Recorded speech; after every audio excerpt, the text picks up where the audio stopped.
Boa tarde. Boa tarde. Hoje de manhã começamos a estudar o livro do Apocalipse. E hoje à tarde a gente vai continuar estudando o livro do Apocalipse. Não sei quanto, porque eu pensava falar sobre Apocalipse 13, e mais sintético, mas aí pedi para falar mais coisa, a coisa vai ficando cada vez um pouco maior. E vocês sabem, quando a gente não tem muito tempo para pegar e preparar os slides, a tendência é falar muito pouquinho ou falar muito, né? E no caso ficou muito. Mas de manhã nós mostramos que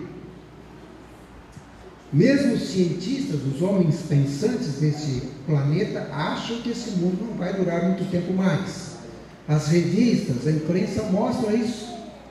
E, inclusive, as próprias revistas perguntam: o que será que a Bíblia fala a respeito do fim do mundo? Tem alguma coisa que fala a respeito disso? O Apocalipse eu mostrei aqui que é um livro que mostra que ainda existe esperança. Não é o fim de tudo. E o conselho de Apocalipse, no verso 3, é uma bem-aventurança. Diz: felizes, bem-aventurados aqueles que leem. Se você ler, você vai ser abençoado. Aquele que ouve, vocês estão ouvindo as palavras da profecia, e aguardam as coisas que nela estão escritas, porque o fim está próximo. Ellen White, no livro Eventos Finais, diz que essas predições do livro do Apocalipse logo vão se cumprir, e a gente deve estudá-las com bastante detalhe. Ela também diz no livro Atos dos Apóstolos que a revelação dada a João conta a história da igreja desde a época dele até quando? Até o fim. E eu mostrei que inclusive vai além disso. Nós passamos hoje de manhã aí Apocalipse capítulo 12, mostrando que o Apocalipse tem uma linha de tempo também. Em Apocalipse 12 nós vimos alguns símbolos proféticos, alguns deles vão se repetir em Apocalipse 13. E nós vimos também a questão da mulher na Bíblia, especialmente Apocalipse. Uma igreja pura, verdadeira, é uma mulher pura, vestida de sol, e uma mulher adúltera é uma mulher impura, representando a igreja falsa. Em Apocalipse 12, tivemos a descrição do grande conflito entre Satanás e Jesus. Vimos como Satanás tentou destruir Jesus, Jesus foi para o céu, foi recebido em glória lá no céu, e vimos que houve um período então que o dragão passa a perseguir o quê? O povo de Deus. Esse período estava determinado na Bíblia, que seria de 1260 dias, e Satanás colocou toda a sua fúria contra a mulher, a igreja de Cristo. Um grupo fugiu para o deserto, um lugar que tinha pouca gente, foi para os Estados Unidos, ou América, fundaram ali uma nação protestante com liberdade.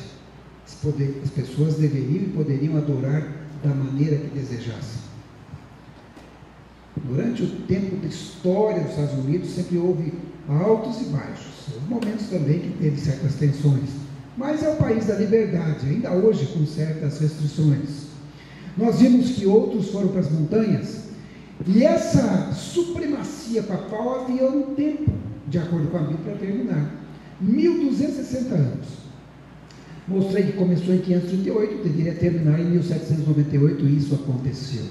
Depois desse período, o dragão então começa a perseguir os remanescentes de Deus, aqueles que guardam os mandamentos de Deus e têm o testemunho de Jesus. E nós vimos que a história do Apocalipse então começa antes da criação, com a queda de Lúcifer, mostra como Jesus veio, como ele subiu ao céu, esse período de perseguição de 538 a 1798, os remanescentes fugindo para outro lugar, e finalmente esse período que estamos vivendo agora, em que o dragão ainda não se cansou não, ele continua atento. Relembrando então, Apocalipse 12, 7 e 9, diz que houve peleja no céu. Satanás pelejou e com Miguel. Quem é Miguel? Jesus, príncipe, defensor do povo de Deus. E ele foi expulso o grande dragão, a antiga serpente, que se chama Diabo e Satanás. Foi expulso para a terra. Na verdade, o grande conflito é um conflito entre Jesus e Satanás. E a gente acaba sofrendo. Olha, Você sabe que muitas vezes, se alguém der um tapa em você, vai doer menos se ele bater no seu filho. Você vai ficar, olha, quer brigar, briga comigo, com alguém do seu tamanho, né? Não com meu filho, pequeno. E Satanás sabe disso. E é por isso que ele ataca os filhos de Deus. Que somos nós. Todos nós somos filhos de Deus. Ninguém nasce filho do diabo. Todos nascem filhos de Deus. Pode até decidir por adoção ser adotado como filho do diabo, mas não. Deus é que dá a vida a todos os seres, inclusive ao próprio Satanás, por um tempo mais. O livro do Apocalipse diz que ele sabe que pouco tempo lhe resta. Ele não tem muito tempo mais. O livro do Apocalipse diz que ele será destruído. Ele vai ser lançado num fogo de lago e enxofre. Será destruído para sempre. Não é verdade? Bom, o Grande Conflito, que é um livro que eu recomendo para todo mundo. Eu tenho ele aqui, ó. Tem diversos modelos, né? Vermelhinho, azulzinho, com fotografia na capa, sem fotografia na capa, não importa. Esse aqui é o completo, às vezes tem alguns mais condensados, né? Mas ali diz, na página 553, assim sob o novo disfarce, o grande rebelde ainda prossegue sua luta contra Deus. Luta iniciada onde?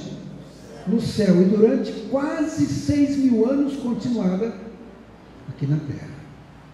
A luta continua, infelizmente. Essa é uma realidade. Para falar do grande conflito, eu vou voltar para Daniel. Porque a palavra grande conflito aparece no livro de Daniel, capítulo 10.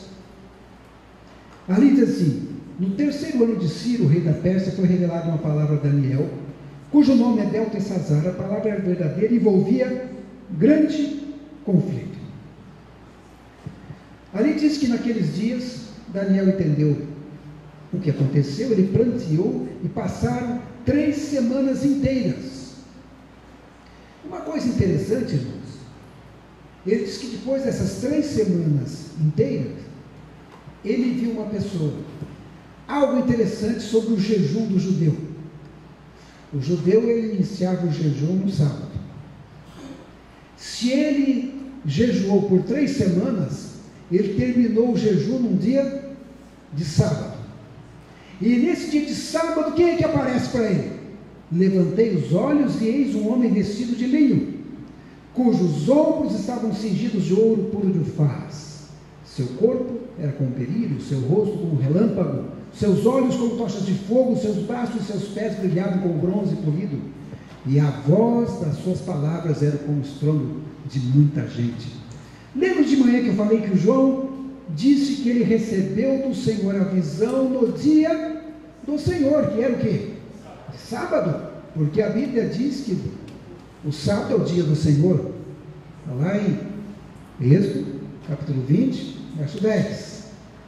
E também Marcos fala, Jesus é todo sábado, é Senhor.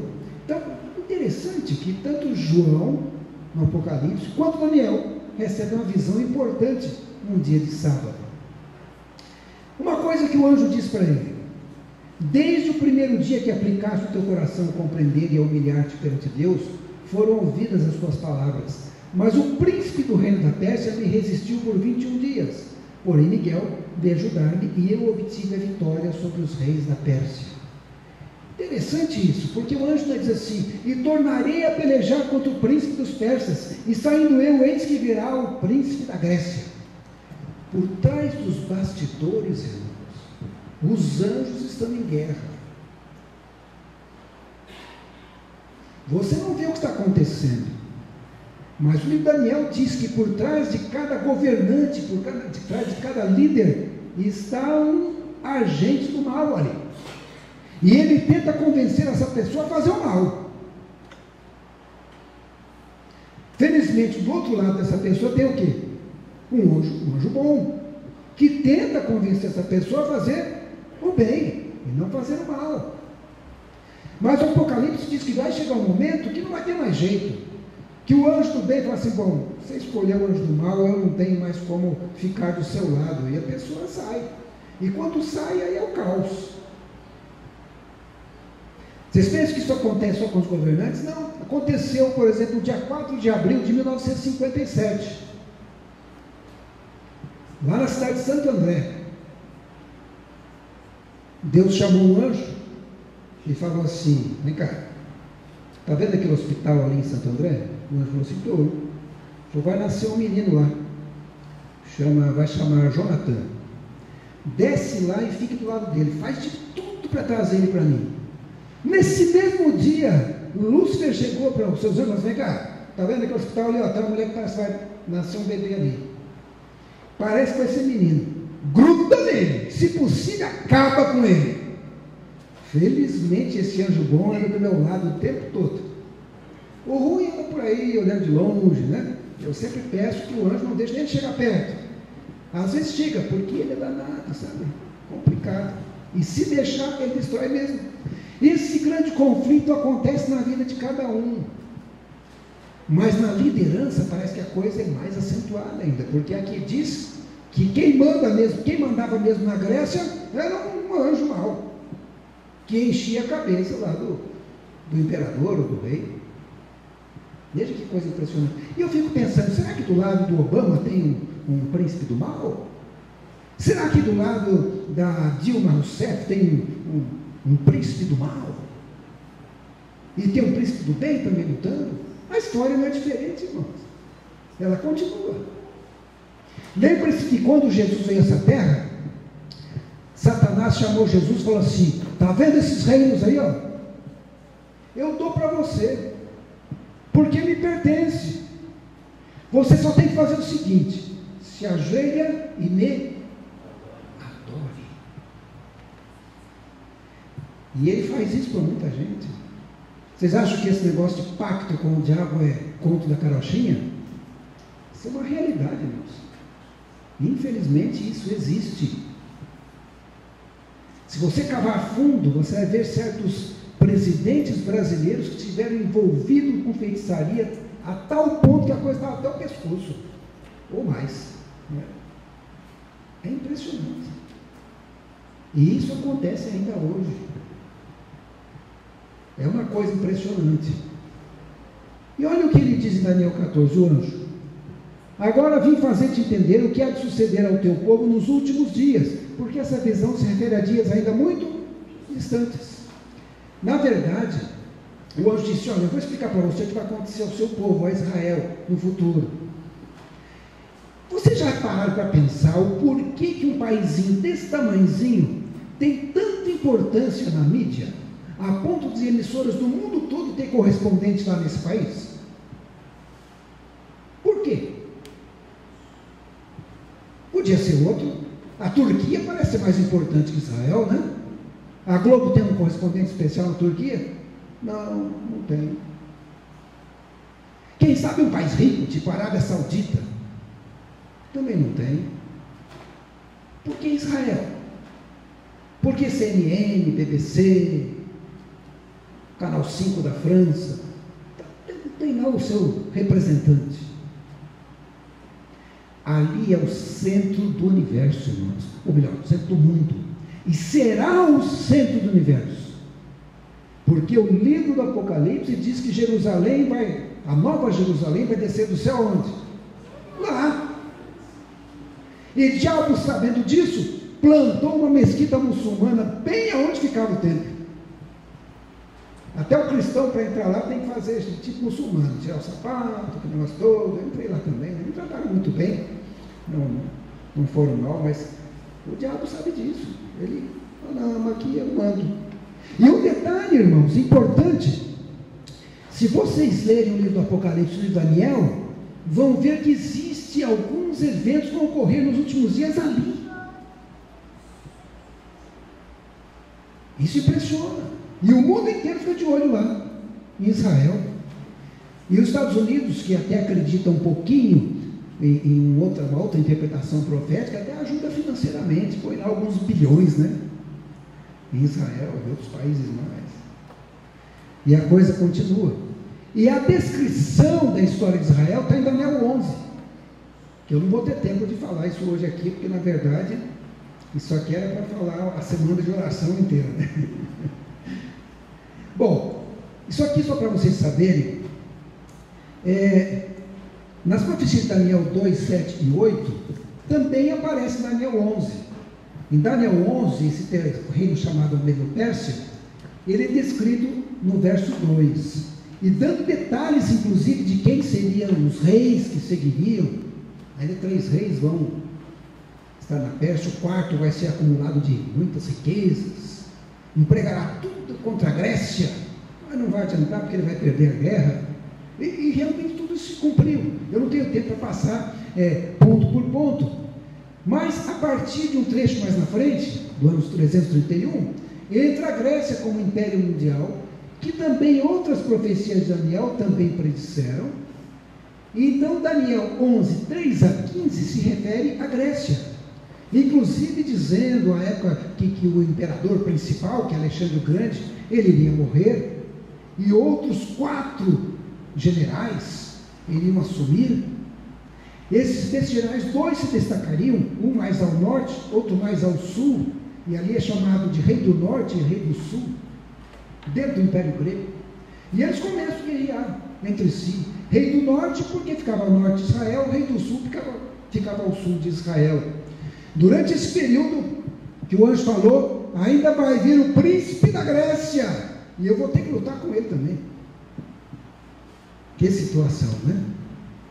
Depois desse reino, vem mais um reino, Roma pagã, que foi até o ano 476 da nossa era, também predito nas outras profecias de Daniel. E de Daniel 11, 16 a 20, Roma pagã. Um detalhe, irmãos. Daí para frente, alguns intérpretes modificam um pouco a interpretação. Essa interpretação que eu acho mais lógica. Talvez um ou outro teólogo mude um pouquinho essa interpretação. Mas eu ponho até o verso 20 como Roma pagã, comandada pelos Césares. E vocês têm alguma dúvida que tinha um anjo mau do lado de Nero? Mas não tinha como. Ou de aqueles sujeitos que faziam perseguir o povo de Deus, matava, punha na arena e tocava fogo. Só podia ser obra do demônio mesmo. Olha, o anjo que teve do outro lado aí, contra o príncipe do rei de Roma, ele sofreu muito, viu? Chegou inclusive nesse período, esse império, a crucificar quem? Jesus Cristo. Foi dentro do Império Romano. Muita gente diz assim, os judeus crucificaram Jesus. Na verdade, foram os romanos que crucificaram Jesus.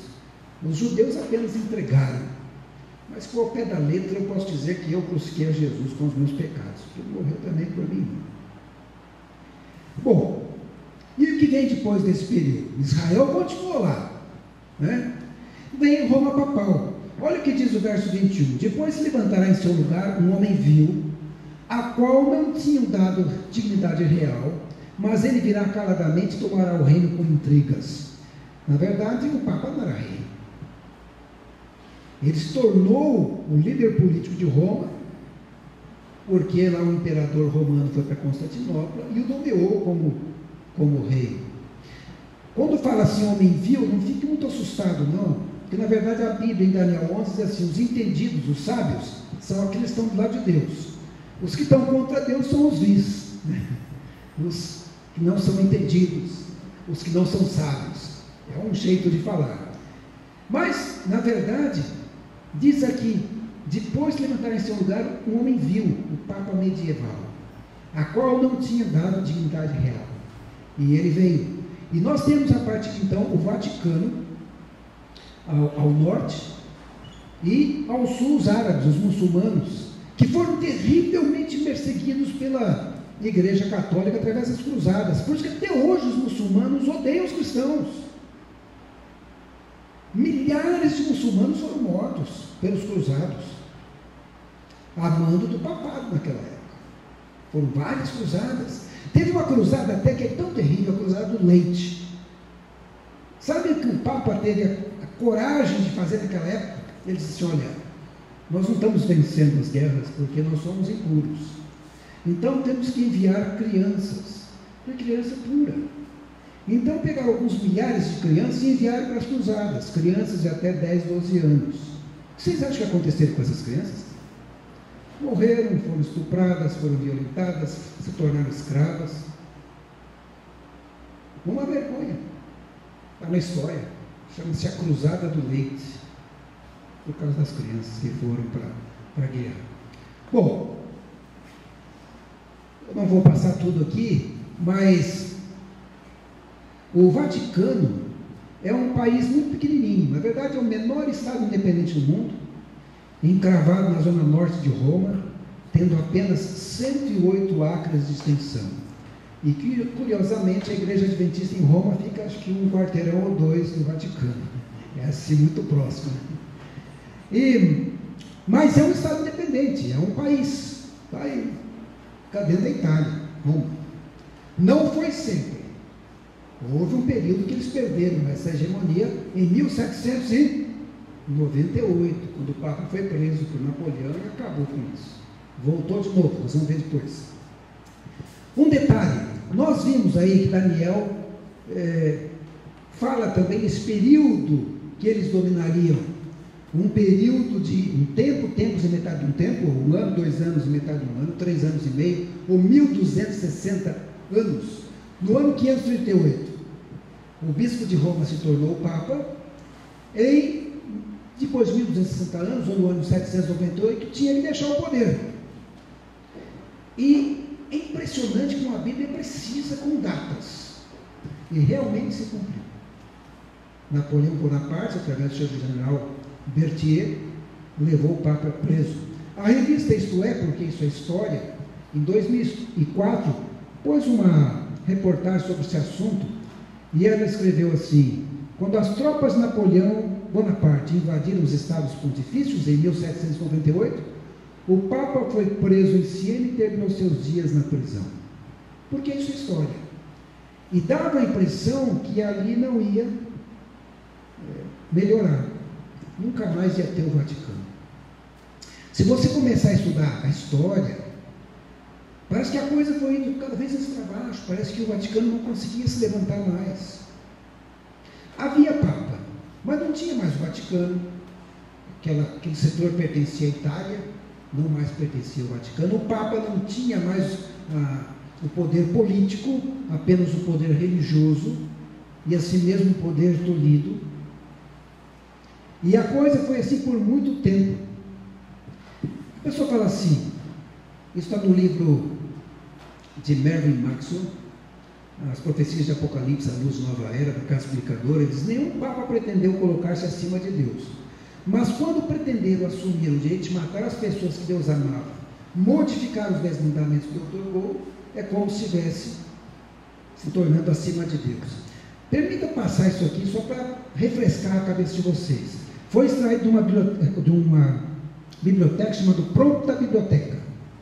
É uma biblioteca católica, feita por um franciscano chamado Lucius Ferrari.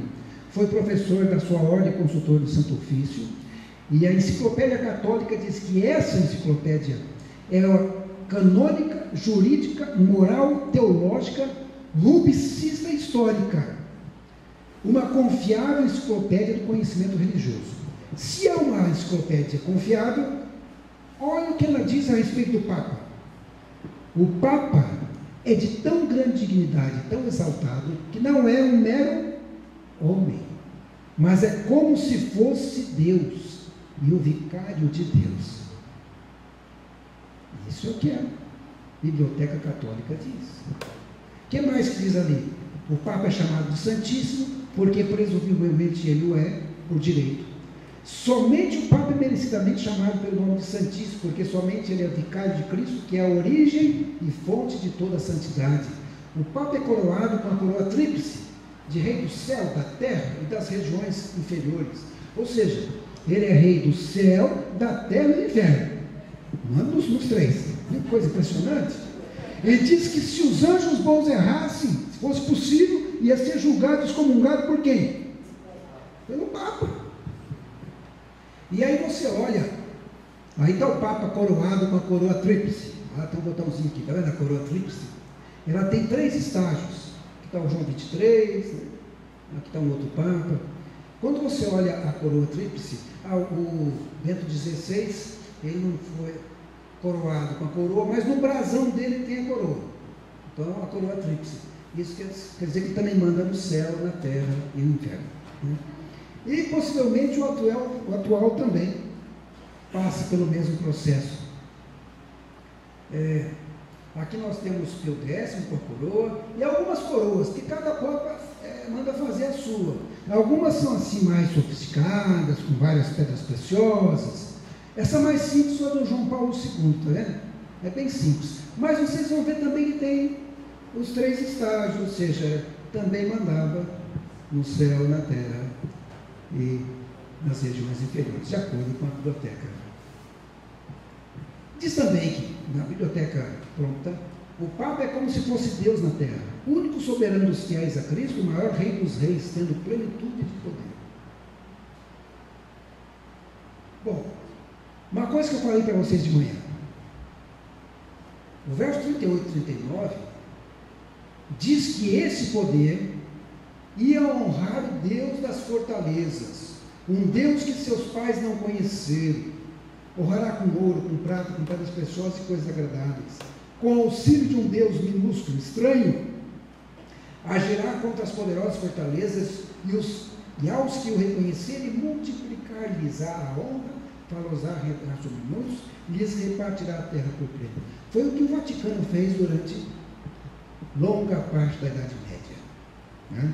E um detalhe interessante, existe um livro chamado Viagem ao Sobrenatural, em que um satanista, um ex-satanista, conta como ele visitava ali o centro de adoração de Satanás, e havia umas pinturas dos espíritos, em que eles queimavam incenso diante dessas pinturas e se ajoelhavam diante dessas pinturas. E ele disse assim, é impressionante, mas muitas vezes, quando tem uma estátua ali, o próprio Satanás, os anjos maus, vêm e ficam no lugar da estátua recebendo adoração. Porque eles querem ser adorados como se fosse Deus. Foi por isso que ele disse para Jesus, dou isso tudo para você se você me ajoelhar. Se ajoelhar diante de mim. Bom, esse grande conflito vem de longa data, irmãos. Existe um livro chamado Em Rota para a Ocupação Global. E o pessoal que pensam numa nova ordem mundial tem procurado seguir à risca esse livro. E esse livro mostra como é que surgiu esse monte de sociedades secretas e essas coisas todas, que hoje o ser humano normal não vai nesses lugares, mas tem muita gente que vai atrás disso. E tem alguns que pensam que isso é fantasia, coisa de filme, né? E parece que o diabo gosta de fazer isso mesmo.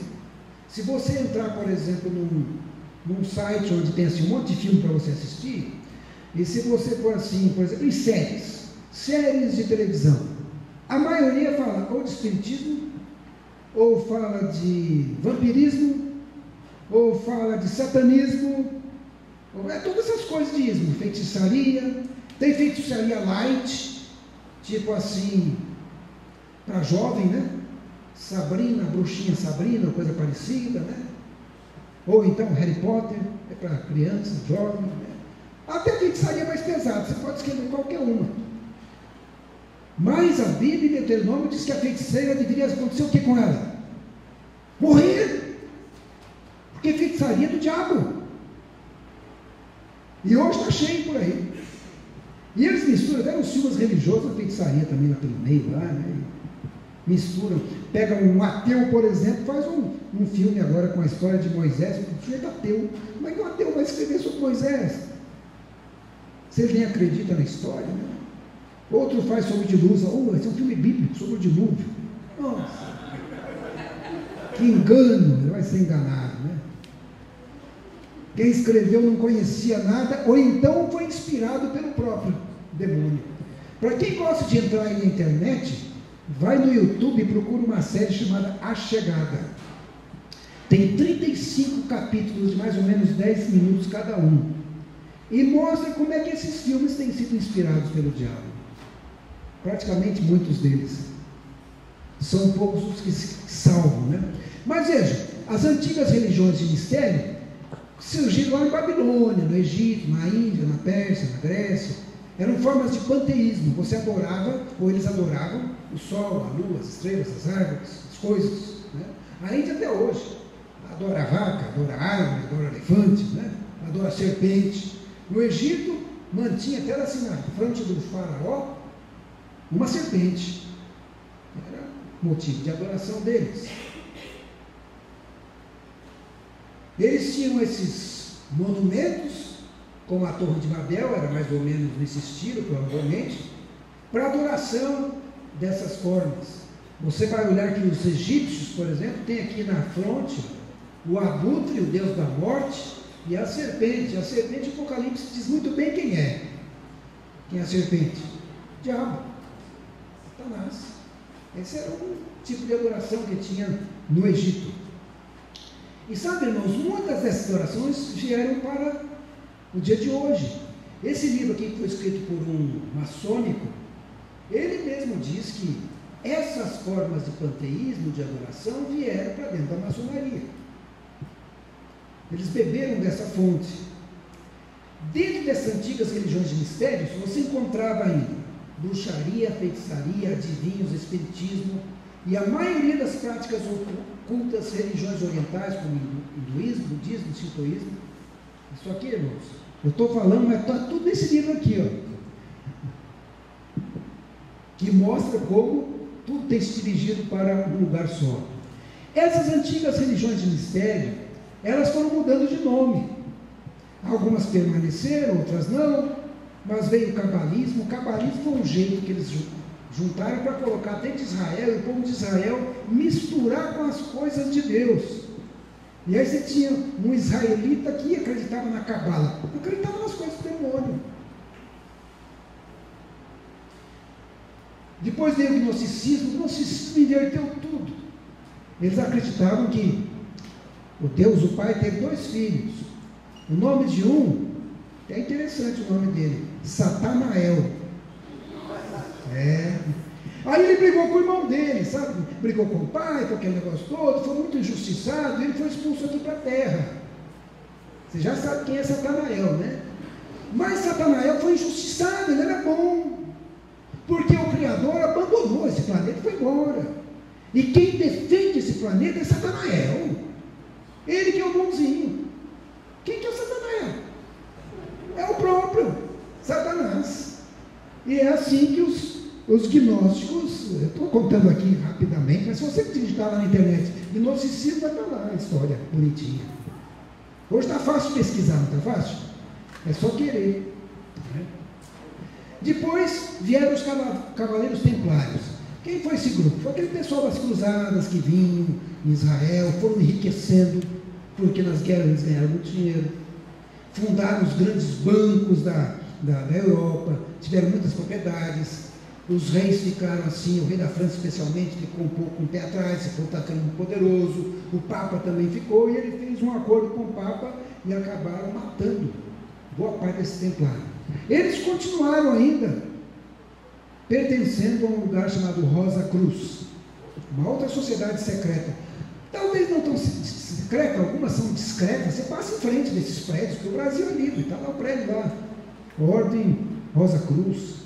Gente, eu não estou dizendo que esse pessoal que pertence a essas seitas, sociedades, são o próprio demônio. Não, eu mesmo estudei piano durante um tempo, eu e a Priscila, num lugar que os donos eram da Rosa Cruz. Eles primavam pelo estudo, os pianos eram tudo de cauda, sabe? Pessoal muito bom, muito amigo, mas infelizmente desinformado. Porque se eles forem as raízes do que eles estão acreditando no Egito. Se vocês verem a fachada de um templo Rosa Cruz, sempre tem coisa do Egito, e o Egito adora a serpente, gente. E a serpente, de acordo com o Apocalipse, quem é? Satanás. Tem que fugir disso. Né? E daí surge então a maçonaria e o Illuminati, por volta do século XVIII. São sociedades secretas. Normalmente o Illuminati é mais secreto do que esse aqui, né? O pessoal até fala, não, esse negócio aqui é pensamento, teoria da conspiração, isso não existe. E é assim mesmo que eles querem que você pense, que não existe, que é conta carochinha, que as coisas não acontecem exatamente do jeito que é. Mas também não estou dizendo para você que precisa conhecer isso não, viu, irmãos? Eu estou colocando isso aqui, não é que vocês são seus salvos por conhecer isso, não. É mais para você também não ser enganado por isso aí. Porque tem gente que fica sendo enganado pelas coisas. A Bíblia é interessante, que a Bíblia diz o seguinte: você não é salvo pelo conhecimento, mas a Bíblia também diz: o meu povo perece por falta de conhecimento. Conhecimento é importante, o conhecimento vem de Deus, né? E tem que tomar muito cuidado de ficar estudando muito o diabo e esquecer de estudar Deus. É mais importante estudar Deus e Jesus que estudar o diabo. Desculpe se eu parei aqui um pouco e estou estudando o diabo, né? É que se fala muito pouco dele e hoje em dia o pessoal pensa que nem existe mais. E ele está mais ativo do que nunca, né? Bom, o que aconteceu? Dessa parte aqui surgiu as sociedades teosóficas, os cultos tibetanos e o movimento Nova Era. E ligado a isso aqui, você ainda vai encontrar hipnotismo, meditação, tecnologia espiritual, auto-hipnose, tudo isso aqui é coisa do demônio.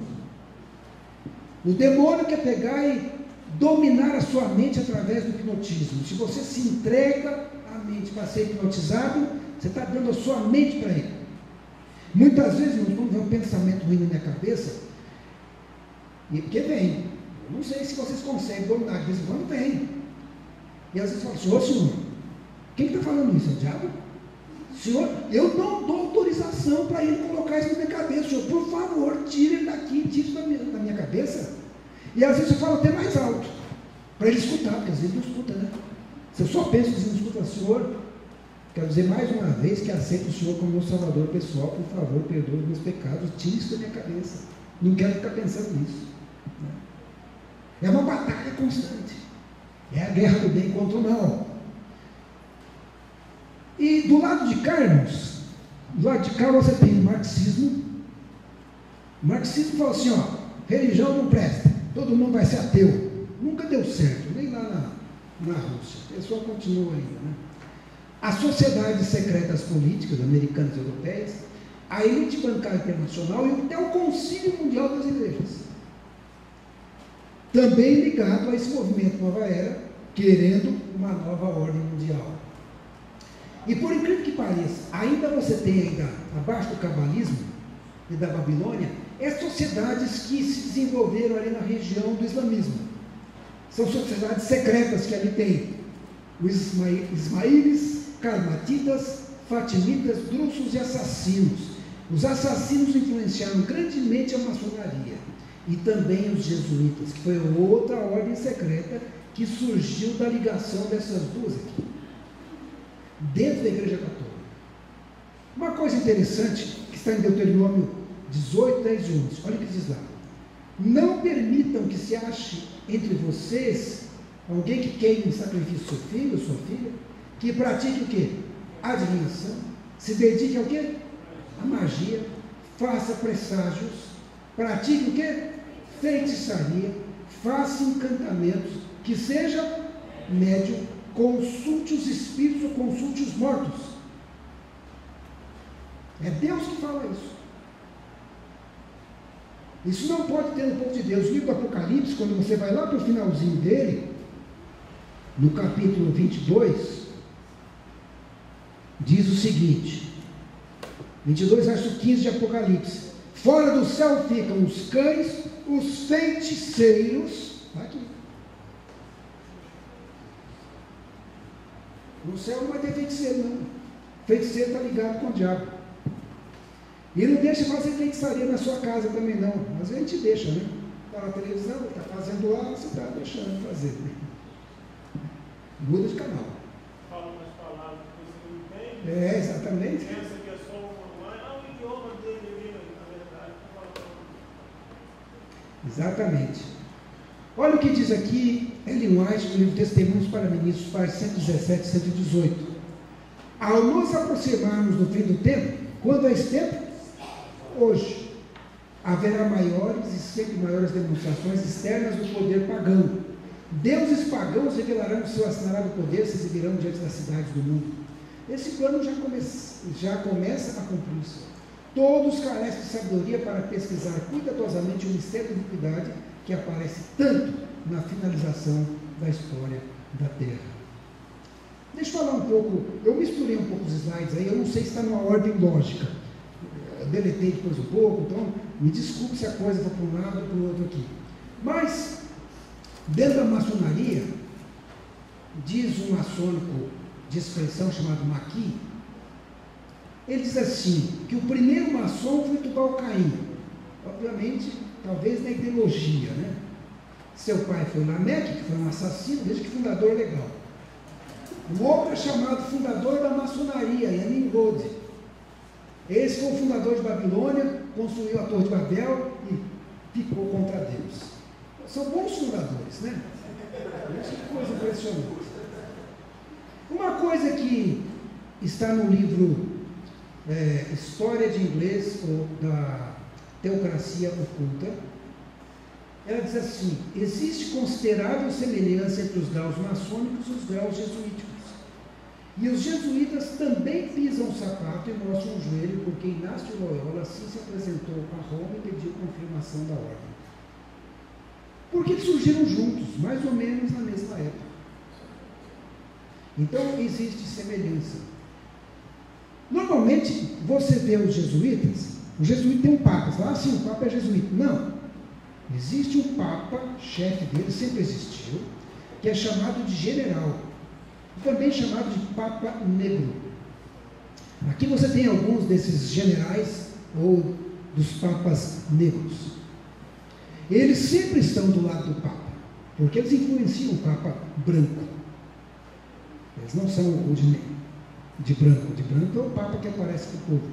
Mas além do Papa Negro, existe um outro chefe secreto, que normalmente não é dado a conhecer ao povo. Um detalhe interessante, irmãos, esse aqui é o penúltimo.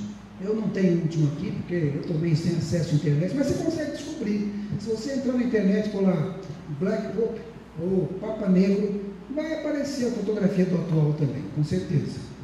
Mas olha o que diz aqui a Biblioteca do Congresso sobre a cerimônia de introdução dos jesuítas. Eu vou ler só um trechinho que é muito comprido, mas aqui, ó. Tomar o lado com os combatentes e agir secretamente em concerto com seu irmão jesuíta, que deve estar engajado do outro lado, mas abertamente oposto para que você possa se conectar com ele. Somente a igreja deve ganhar no final. Afinal de contas, os fins justificam o meio. Então você tem um jesuíta do lado de Hitler e você tem um jesuíta do lado dos ingleses. O importante não é quem vence aí na guerra, não. O importante é que a igreja continue em alta. Então você vai ver em fotografias históricas jesuítas ao lado de Adolf Hitler. Aliás, o próprio Ratzinger, que foi o Papa Bento XVI depois, se você procurar na internet, vai ver ele com a farda, que farda? Nazista. É impressionante, né? É um negócio assim meio complicado. Opa, deixa eu voltar um aqui. Isso aqui quem falou foi um dos generais. Ele disse assim: deste quarto eu governo não somente Paris, mas a China. Não somente a China, mas o mundo inteiro. E ninguém fica sabendo como isso funciona. É uma rede de pessoas, não só sacerdotes. Muitas pessoas estudaram em colégios jesuítas e trabalham do lado jesuíta. Dizem que o rei Juan Carlos da França era um rei a serviço dos jesuítas. Se você procurar, você vai achar informação sobre isso também. Esse aqui é um dos generais. Ele foi de 46 a 64, e ele dizia o seguinte, que ele comandava essas sociedades secretas aqui: Soberana Ordem Militar de Malta, Guardador do Rito Escocês Maçônico, Ordem dos Iluminados, Cavaleiro de Colombo, Cavaleiro Cristão e outros mais aí. Um outro livro chamado 14 anos como um jesuíta. Ele diz assim que o que os jesuítas fazem é tentar fazer com a Igreja Católica assuma o quê? O domínio sobre todo mundo. E veja que esse Papa atual está se dando muito bem. Ele tem costurado aí entre as diversas religiões, diversas pessoas, de tal maneira que eles possam se unir em pontos comuns de doutrina. Detalhe interessante, irmãos. Esse livro já falava isso em 1888, que o papado ia fazer exatamente isso, tentar unir as religiões em pontos comuns de doutrina. E quando isso acontecesse, estaríamos próximo aos últimos acontecimentos. E é o que está acontecendo. Aliás, eu vou até pular isso aqui. E antes de ler isso aí, me permite ler esse livro aqui. Esse livro é o Grande Conflito. Ele tem uma página aqui também, sabe, irmãos, que dedica-se a falar dos jesuítas também. Ela diz assim: nesse tempo fora criado a ordem dos jesuítas. Olha o que ela diz: o mais cruel, sem escrúpulos e poderoso de todos os defensores do papado, separados de laços terrestres e interesses humanos, insensíveis às exigências das afeições naturais, tendo inteiramente silenciadas a razão e a consciência, não conheciam regras nem restrições além da própria ordem, e nenhum dever a não ser o de estender o seu poderio. E se você olhar aqui, ela vai dizer assim: os jesuítas rapidamente se espalharam pela Europa, e aonde quer que iam eram seguidos de uma reedificação do papado. Para lhes dar maior poder, foi promulgada uma bula restabelecendo a Inquisição. O que foi a Inquisição? Perseguição às pessoas que pensavam diferente. E morte. Como eu disse, eu visitei o Museu da Inquisição em Lima. É terrível. Uma pessoa numa mesa deitado, amarra o pé, a mão para lá, para cá, prende a cabeça para baixo aqui, põe um funil na boca e derrama chumbo derretido na boca. Que coisa terrível. Eles põem lá uns bonecos para mostrar como isso funcionava. Mas só de entrar lá você já passa mal. Um negócio terrível. E tem lá, assim, montado com bonecos, né? O tribunal, um bispo, os jesuítas ali do lado. Isso é história, isso na verdade não é invenção humana. Isso existiu. E é interessante que esse Papa chamado Bento XVI, ele era o chefe da ordem da Inquisição, na época que ele era apenas um cardeal. Quer dizer que ele existe. Não está matando gente, mas não foi desfeita a ordem. Ela continua. Mudou o nome mais bonitinho, assim, Defensores da Ordem, da Fé, assim, um pouco diferente. E olha, existe um livro chamado O Grande Desígnio Exposto, onde diz assim: a verdade é que os jesuítas de Roma têm aperfeiçoado a maçonaria para ser sua mais magnífica e efetiva ferramenta, acompanhada em seus propósitos entre os protestantes. Você acha que não tem gente participando disso? O que é maçonaria? Bom, esse sujeito aqui, chamado William Schnoebelen, foi maçônico, foi da Wicca, a magia branca. Ele pertencia a uma ordem em que ele dizia que ele era vampiro, ele bebia sangue, por ordem do demônio, que o controlava. E mesmo assim, Deus tirou essa pessoa de lá. Ele escreveu um livro chamado Por Trás da Fachada de Luz. E ele diz assim: a loja é parte de uma rede descomunal de organizações mundiais de bruxaria. A maçonaria é o maior agrupamento de bruxos do mundo. Eu não estou dizendo que alguém que entra lá pela primeira vez, ou é do primeiro grau, do segundo grau, do terceiro grau, é bruxo. Então, às vezes nem sabe disso. À medida que ele vai subindo e prestou os seus juramentos, foi muito difícil sair. Assim como o jesuíta também deixar de ser jesuíta é muito complicado. Eles ficam presos a laços de juramentos. Se você procurar na internet o que diz o juramento dos jesuítas, é terrível. É o voto jesuíta. É terrível. A pessoa promete ali que se por acaso ele trair, pode fazer isso e aquilo outro com ele. Coisas terríveis. Bom, mas parece muito bonito, viu, irmãos? Se você vai nos Estados Unidos, você tem lá a sede do Conselho Supremo do Rito Escocês da Maçonaria. É esse prédio bonito aqui, tá vendo? Ele é chamado a Casa do Templo. Por isso, quando algumas pessoas dizem, a maçonaria é uma religião, eu acho interessante porque a própria sede deles chama Casa do Templo. Né? Então fica, se na religião, por que tem que entrar templo aí? Né? Dentro é um lugar assim muito bonito. No meio tem um altar, tá vendo? Parece até aqueles altares assim que o povo de Israel fazia com umas pontas assim do lado. Né? Aqui senta o grão-mestre, os demais aqui. Na frente existem duas esfinges. Uma esfinge diz que simboliza a sabedoria e outra simboliza o poder. O que me chama a atenção é que o que simboliza a sabedoria tem a serpente na cabeça. E eu lembro que Satanás disse para a mulher: se vocês comerem do fruto, vocês serão o quê? Conhecedores do bem e do mal. Grande coisa. Olha, hoje eu já conheço como é que é uma cirurgia. Preferia não ter conhecido. Não vi vantagem nenhuma. Entendeu? O sujeito assim, olha, finalmente, hoje eu posso dizer com muita alegria que peguei um fio 220 e sei o que é um choque 220. E que besteira é essa, gente?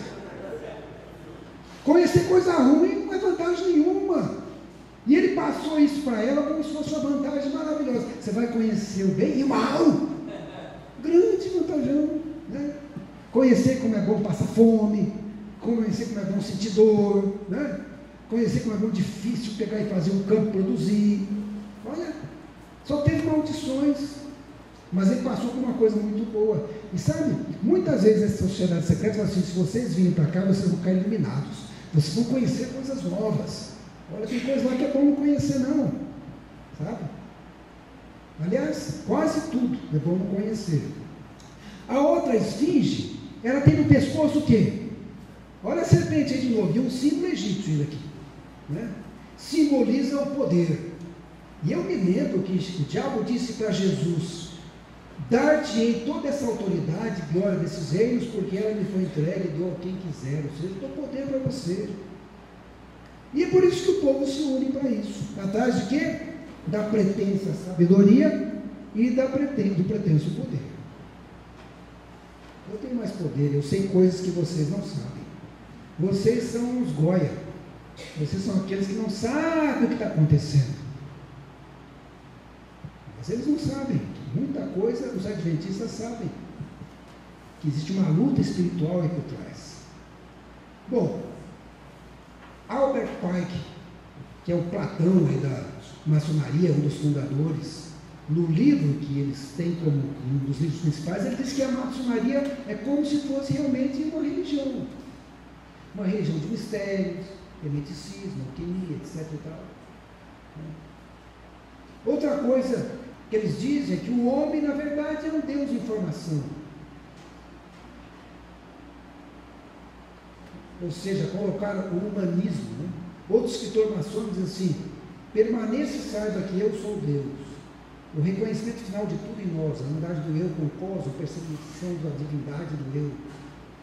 Quando você olha, por exemplo, algumas das suas sedes, essa é a sede do Templo Internacional, na Avenida Hampshire. Dentro do altar deles tem esse símbolo. É uma estrela invertida.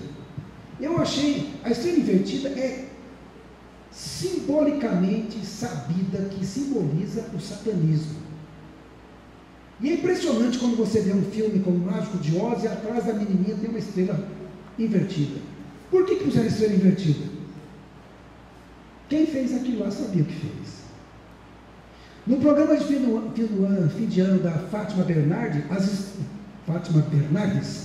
as estrelas que estavam comemorando o Natal, todas estavam invertidas. E eu perguntei, mas por quê? É algo preocupante, né? Então, mas o símbolo de Israel foi um símbolo que o próprio Hitler que colocou, né? E acabou ficando. E, na verdade, aquela estrela de Salomão ou de Davi nunca foi usada por eles. Foi uma criação mitológica que surgiu ao longo do tempo, e ficou. Mas essa estrela é a ordem da estrela oriental, ela simboliza Sírios, E Sírius é a estrela do mal, destruidora e amaldiçoadora do Egito. E essa estrela é símbolo de Sete. Sete no Antigo Egito, quem é? Satanás. Então, sempre que você vê uma estrela invertida, é de ficar preocupado. Eu lembro que uma vez eu olhei um logotipo que fizeram para o Paia, sei lá, uns 10, 15 anos atrás, e tinha uma estrela invertida no logotipo, e eu liguei para o tesouro e falei, o que aconteceu aí? Quem fez esse logotipo louco aí? Que pôs essa estrela invertida? Não sei, eu sei que acabaram com o logotipo rapidinho, né? Mas tentam se infiltrar de todas as maneiras, né? Dentro da maçonaria você tem alguns graus que você vai subindo, tanto do rito iórtico quanto do rito escocês. Uma coisa interessante é que muitos desses nomes são religiosos, por exemplo, chefe do tabernáculo, príncipe do tabernáculo, cavaleiro da serpente de bronze, cavaleiro comandante do templo, nomes religiosos.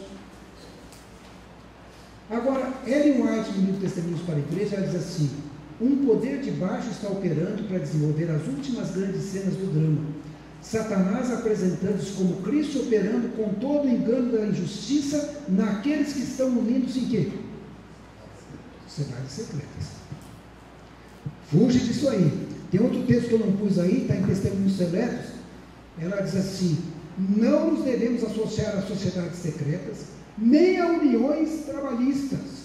Devemos permanecer livres perante Deus à espera constante de instruções de Cristo. Todos os nossos atos deverão ser exercidos com a convicção da importância da obra a ser feita para Deus. Então, muito cuidado com isso. E é interessante como o diabo copia, né? Essa senhora aí, chamada Alice Dellen, ela fundou uma companhia chamada Lucifer Trust. Depois abreviaram o nome, ficou só Lucis Trust. Lucifer estava muito na cara. E aí ela fez um livro, uma coleção esotérica chamada Os 24 Livros de Filosofia Esotérica. Me chama a atenção que um dos livros, está aqui, O Destino das Nações, é o nome do livro que ela escreveu. E nessa mesma época, ele vai escrever O Grande Conflito, e um dos capítulos chama O Destino do Mundo. É uma guerra entre o bem contra o mal. Isso tem que ser. De que lado está o bem, de que lado está o mal. Esse Albert Pike, Platão da maçonaria, o título dele é tão comprido, está vendo? Soberano, grande comendador do Supremo Conselho dos Grandes Soberanos Superiores Gerais do Bloco de Três. Eu não sei se vocês já receberam algum cartão. Já receberam algum cartão de algum maçônico? Olha, os títulos são grandiosos. Ainda hoje, do mesmo jeito, eu já recebi alguns. Comendador, um monte de nome. Isso é importante. Bom, ele fez esse livro aqui, o livro Moros e Dogma, para as pessoas estudarem, e esse livro responde, por exemplo, a maçonaria é uma religião? Ele fala, a loja maçônica é um templo religioso, seus ensinos são instruções religiosas. Quem fala é ele. Eles têm a Bíblia também lá, só que a Bíblia, eles não acreditam como a gente. Então, eles dizem que alguns textos adicionais, nós vimos de manhã que não podia adicionar nada, não é verdade? Mas eles têm ali umas páginas adicionais que é para apoiar a doutrina maçônica. Outra coisa também, ele diz que a Bíblia é só um símbolo, não é uma revelação, não é algo revelado, inspirado. Você pode usar isso. Se você não for no que está na Bíblia, pode ser também o Alcorão, pode ser outro livro que você acredite, né?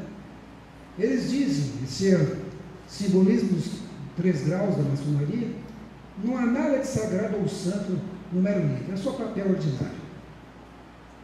Isso é o que as publicações maçônicas colocam. E eles dizem, olha, a Bíblia é só um símbolo, não precisa se preocupar com isso. O líder da loja é chamado Venerável Mestre, e venerável é adorável ou digno de adoração. Já vai totalmente contra o quê? Algo que Jesus disse. Só o Senhor Deus adorará. O juramento maçônico, ele na verdade, ele se coloca do lado dos maçons de tal forma que ele não tem como pegar e sair. E entre as suas coisas, se ele sair, ele fala assim, que quebrem, meu corpo seja cortado, suas entranhas retiradas, um negócio meio bravo, né? Romanos diz que sois servos daquele a quem obedeceis. Se você faz um juramento com alguém, você fica servo dessa pessoa. Quem é o Deus da maçonaria? Eles dizem que é o Gadu. Isso quando você está no primeiro grau. Grande arquiteto do universo leva você a pensar em quem? No Criador. Outros dizem que é God, Deus. Outros dizem que é geometria, por causa do compasso aqui, no segundo grau. Mas chega um momento, quando você chega no real arco, diz que é Jabulon. E Jabulon é o logos divino ou verbo. Então Jesus, bom, na verdade Jabulon é uma sigla. Já simboliza Jeová, Bu simboliza Baal ou Bel, o deus babilônico, e On representa o nome do deus sol egípcio. Certamente não é o Deus verdadeiro. E no 17º grau, eles dizem que na verdade simboliza Abaddon. Só que Abaddon na Bíblia, em Apocalipse 9, verso 11, diz assim: tinha sobre si como rei um anjo do abismo, cujo nome em hebraico é Abaddon, Satanás. Esse sujeito que escreveu isso foi Manny Penhall, escreveu as chaves perdidas da maçonaria. Diz assim: quando você descobre que Lúcifer é o sujeito que pode te ajudar, as energias ferventes de Lúcifer vão estar em suas mãos. Esse sujeito aí também diz que Lúcifer representa a vida, opinião, progresso, civilização, liberdade, independência. Lúcifer é o Logos, a serpente, o Salvador. Ana Bhagat, um negócio assim que é o nome dela. E ela diz mais ainda: ele é Satanás, que é o Deus do nosso planeta e o único Deus. É impressionante essas citações. Você descobre que Lúcifer, o próprio Satanás, é o Deus da maçonaria. Se você vai num templo da maçonaria em Londres, me impressiona que existem 2 anjos e a arca do concerto aqui, mas os pés dos anjos, em forma de bode. Na verdade, o logotipo da maçonaria aparece esses anjos com pé de bode. E na mitologia, esses anjos com pé de bode é o quê? Satanás. Mas são vários logotipos de algumas lojas com esses anjos. Né? Você vai encontrar muitos símbolos religiosos na maçonaria. Olha aqui: o altar, a arca do concerto, que tem a ver com adoração também, irmãos. Na verdade, no final dos tempos você vai ter que adorar um dos lados, ou adorar o dragão ou não. E nós estamos caminhando para uma nova ordem mundial. Isso começou quando os Estados Unidos, através do Reagan, formou o que eles chamaram de Santa Aliança com o Papa. Essa é a capa da revista Time. E eles conspiraram juntos para acabar com o comunismo e ao mesmo tempo fundaram uma nova ordem mundial, que não era uma ordem ou uma ideia antiga. Na verdade, em 1989, a revista Time trouxe o encontro do Bush pai com o Gorbachev, e estava escrito assim: construindo uma nova ordem mundial. Quando ele lançou essa ideia, ele disse que era uma grande ideia, e só os Estados Unidos teriam os meios morais para levá-la adiante. O grande conflito diz assim: no século XVIII foi estabelecida a mais terrível de todas as armadilhas do papato, a Inquisição. O príncipe das trevas trabalhava com os dirigentes da hierarquia papal, e seus concílios secretos, Satanás e seus anjos, dirigiam a mente dos homens maus. E sabe, quando você olha dentro do Vaticano, o símbolo do Vaticano, eu me pergunto por que tem que ter o dragão no logotipo do Vaticano. Eu não gostaria que tivesse o dragão no logotipo da minha igreja, mas faz parte. Eu acho interessante alguns papas que têm as suas próprias moedas, né, que tem um bode, e o dragão, está vendo aqui o dragão? Mordendo a própria cauda, que é um símbolo satânico também. E no caso desse Papa, que é o Papa Gregório XIII, no sepulcro dele tem um dragão em cima. E dá a impressão que o dragão está com a pata em cima, assim, dizendo: aqui não sai porque esse aqui é meu. É essa a impressão que eu tive. Eu não gostaria que colocasse em cima da minha sepultura isso aí, não. Não é verdade? É melhor pôr um anjinho, tem muitos que põem um anjinho, não tem? Tem muitos que põem uma cruz, mas pôr o dragão, ainda capata assim, né? E um detalhe, irmãos, esse Papa foi muito ruim. Se você for na internet pesquisar sobre ele, o sujeito ruim. E foi Papa. Né? Impressionante. Na moeda do Vaticano também aparece uma mulher. Ela tem um cálice na mão, tá vendo? Eu acho impressionante, porque Apocalipse 17, verso 4, fala de uma mulher vestida de púrpura, adornada de ouro, pedras preciosas, tendo na mão um cálice de ouro, transbordante de abominações e com as imundícies da sua prostituição. E está lá a moeda do Vaticano. Se você pesquisar mais sobre essa moeda,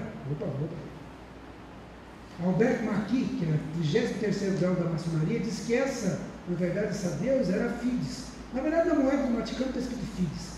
Quem é essa Fides? Fides. Diz aqui que ela tinha duas mãos direitas juntas, segurando uma pelas outras. Numa foi o primeiro que erigiu o altar a Fides sobre o nome de Deus do juramento, e honestidade que era adorada. Obrigações deveriam ser feitas em seu nome, eram consideradas mais invioláveis do que outras. Na verdade, era uma deusa do passado, mas não tem nada a ver com Deus, o Deus Pai. E no entanto, está na moeda lá do Vaticano. Né?